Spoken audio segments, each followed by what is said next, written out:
New water pump is on. Yeah, feels good to put parts back on. The old one is manked up. I'll show that to you in a moment. Just waiting now for a little bit of the RTV to set, and then I'll come back through and torque it down in a few minutes. This is the original water pump, of course. It's fairly dirty. Don't know how long this one's been on the car. Probably a while.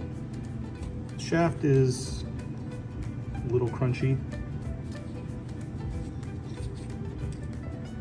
You can see that it has been leaking.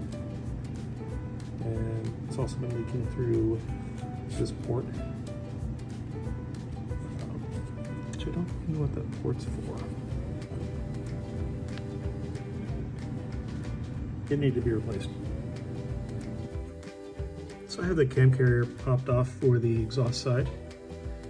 And it's looking okay. Like, it's not as filthy as it could be. It's actually pretty clean for a 30-year-old car, so pretty happy. We'll need to do a little cleaning down there in the valley. That should be easy to do. This is, of course, the cam in the carrier.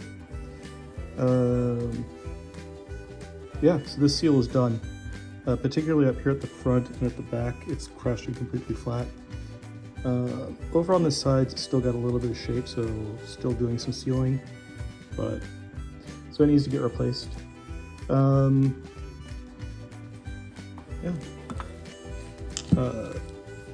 The body of it itself is pretty filthy, so I'll clean this up before I throw it back on.